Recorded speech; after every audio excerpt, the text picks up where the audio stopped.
Hi, this is Joseph Baines talking through a sign language interpreter because I'm deaf.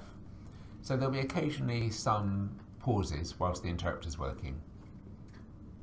I'm London Sports Disability Development Officer, and today we're going to be going through the Disability Awareness Training, Section 3, the Equality Act 2010.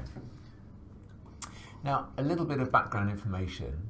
The Equality Act 2010 was an amalgamation of several different pieces of legislation previously, including, for example, the Disability Discrimination Act, the Sexual Discrimination Act, and the Race Relations Act, and other legislation as well, which was merged with the aim of making the legislation stronger and more streamlined and more efficient. Protected characteristics. Within the Equality Act, we have what are called 9 protected characteristics. These are the groups of people who are protected under the legislation. These include age, disability, gender reassignment, marriage and civil partnership, pregnancy and maternity, race, religion and belief, sex and sexual orientation. Now, for the purposes of this workshop, we're going to be focusing just on disability. However, of course, in real life, a disabled person could also be older and a woman and pregnant, or have a different religious belief compared to the other people.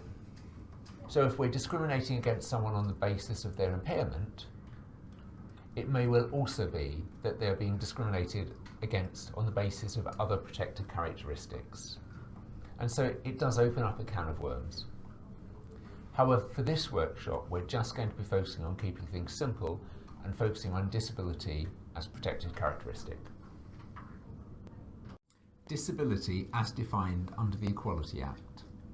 So the concept of disability is defined under Section 6.1 and 6.2 of the Equality Act.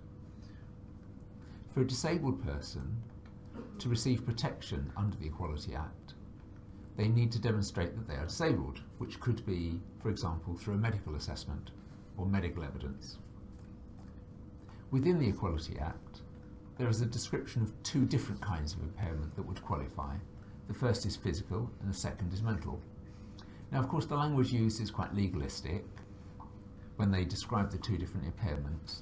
So the first one, as I said, is a physical impairment, which includes sensory loss, so sight and vision, and hearing loss, and also physical. And for the mental impairment, it could be mental illness, dementia, or a learning disability, and so on.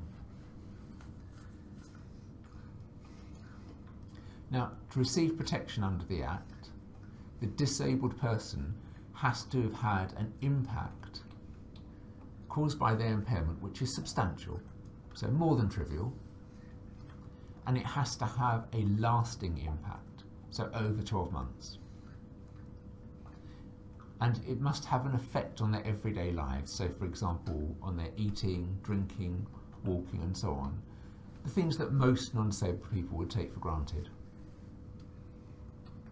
If someone broke their leg and it was going to impair them for less than 12 months, I would suggest that morally we should still make changes to ensure that they have access to services in just the same way as we would make adaptations for disabled people, even though it's a temporary impairment.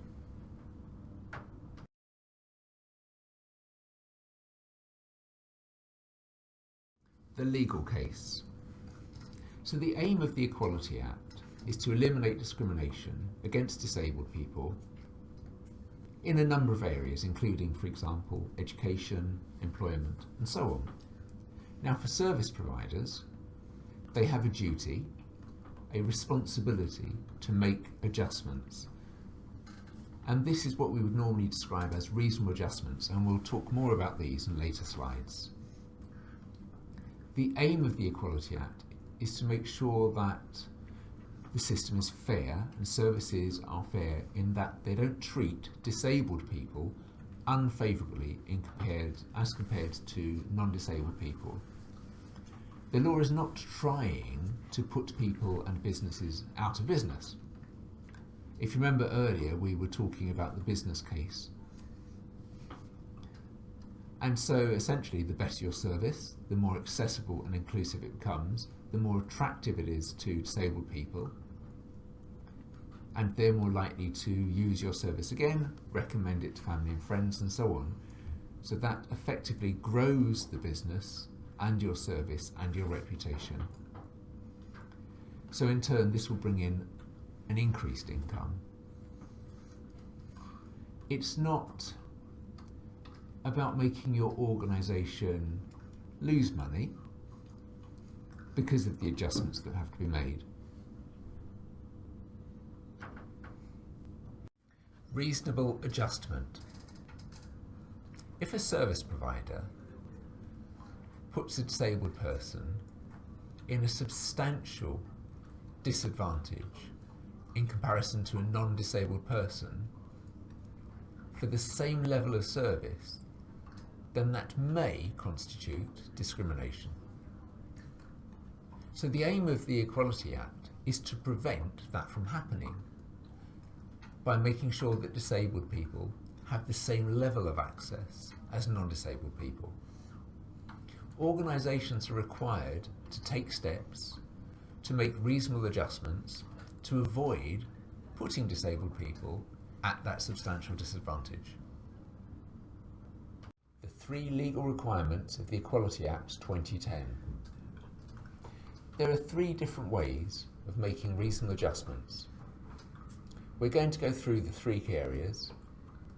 First, in making changes to provision of auxiliary aids or services to allow disabled people to have access to your services. So, for example, making changes to the way you provide leaflets, providing alternative formats, subtitles or audio description on videos on your website for deaf and hard of hearing people, and so on. The second one is to make reasonable adjustments to the built environment. So, for example, it might be adding a lift to enable wheelchair users to get to the first floor of a building. The third one is to make reasonable adjustments to the way things are done. So that might be, for example, your policies, procedures, and systems, and so on. An example of this might be allowing guide dogs into the building. That would be a policy change. Reasonable adjustments.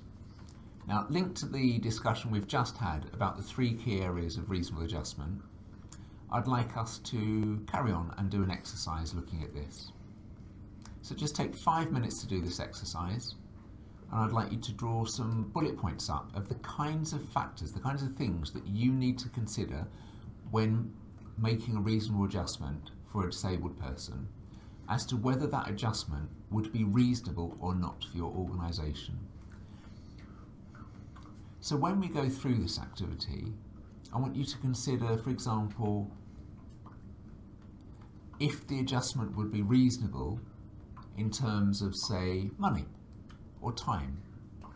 So in terms of money, it might be, would you have sufficient budget to make the change required to meet the disabled person's need? Or do you have sufficient time to meet the disabled person's need? For example, within the time frame required by the disabled person to access your service. So press pause now and go on to the next slide when you're ready. Examples of factors. So here's a list of some of the possibilities that we've considered that might affect whether an adjustment is reasonable or not. How does it compare to your list? Is there anything you've missed out? Is there anything that we haven't thought about? Take some time to read it and think about what these differences are. We've come to the end of section 3 now. So please go to section 4, Achieving Change. So log out of this video and log into the next video. See you in a moment.